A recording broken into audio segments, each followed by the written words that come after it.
मुख्यमंत्री एकनाथ शिंदे यांनी अयोध्या दौरा केला. अयोध्या दौरा केल्यानंतर एक चर्चा झाली. एक व्यक्तीचं नाव आलं, ते म्हणजे सिद्धू अभंगे. आपल्यासोबत सिद्धू अभंगे सध्या आहेत. मी युवासेना कार्यकारिणी सदस्य आहे महाराष्ट्र राज्याचा आत्ता.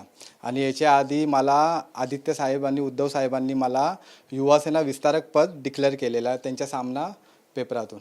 मुख्यमंत्री यांनी अयोध्या दौरा केला. दौऱ्यामध्ये ना तुमच्या नावाची चर्चा होती की मुख्यमंत्री एकनाथ शिंदे हे गुन्हेगारांना, तडीपार लोकांना दौऱ्यासाठी घेऊन गेले आणि तिकडे त्यांचं शुद्धीकरण केले. काय सांगाल? मग याच्या आधी जेव्हा मी दौऱ्याला जायचो अयोध्याच्या, तेव्हा मी गुंडा नव्हतो का? 40-40 तास आम्ही ट्रेननी जेव्हा प्रवास करायचो तेव्हा तर आम्हाला कधी कोण नेते विचारायचे नाही, तेव्हा मी गुंडा नव्हतो का?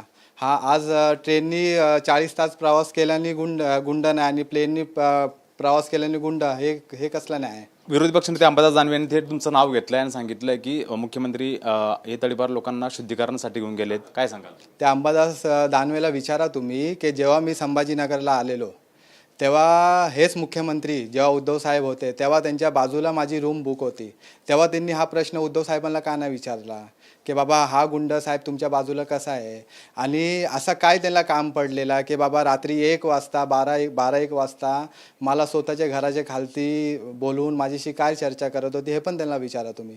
जुन्या शिवसेनेसोबत तुम्ही होतेत, तर तुमच्यासोबत काही त्यांचे पुरावे आहेत का? तुम्ही म्हणता की त्यांच्यासोबत तुम्ही राहिलेत, तुमच्याकडे काय आहे का असं फोटो? हो आहे ना माझ्याकडे फोटो. हे काय, हे बघा 23 नोव्हेंबर 2018चा, हे उद्धव साहेबांबरोबरचा. हे 13 जून 2022चा. हे सगळे ट्रेनचे फोटो आहे. हे माझा पद डिक्लेअर केलेला सामनामधून मुख्यमंत्री साहेबांनी आणि आदित्य साहेबांनी. त्या टायमाला त्यांना माहीत नव्हता का मी गुंड आहे.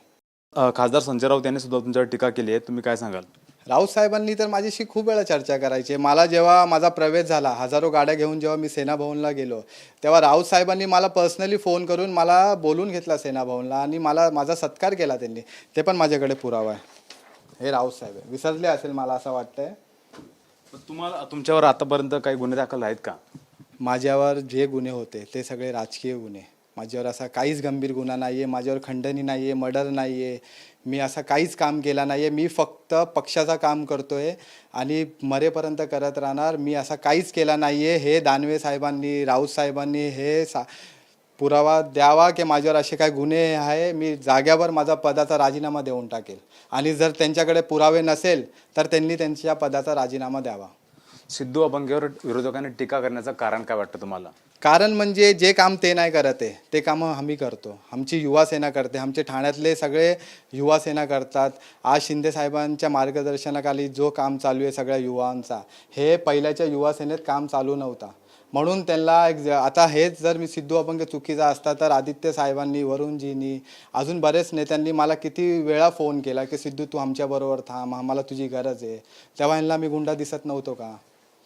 तुमचं काय, कुठल्या माध्यमातून तुम्ही काम करतात सोशल मीडियामध्ये? माझा फाउंडेशन आहे जो अख्ख्या भारतात फेमस आहे. माझा फाउंडेशन सिद्धेश अभंगे फाउंडेशन.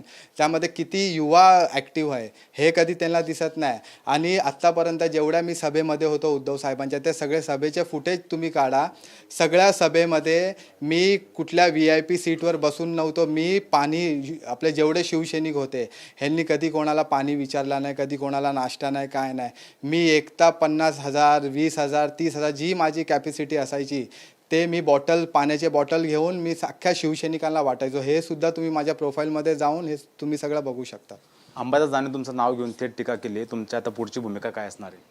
आता काय भूमिका देऊ? ते खोटाडे एक नंबरचे. स्वतःचे गुन्हे ते दाखवत नाही आणि माझे गुन्ह्यावर येतात. ते त्यांना विचारा ना की बाबा त्यांच्यानी माझे काय संबंध होते, कशाला ते मला रात्री फोन करून जेव्हा मी संभाजीनगरला यायचो तेव्हा त्यांना अशी काय माझी गरज पडायची की त्यांना मला स्वतःच्या घरातून उतरून रात्री 12 वाजता माझ्याशी ते चर्चा करायचे.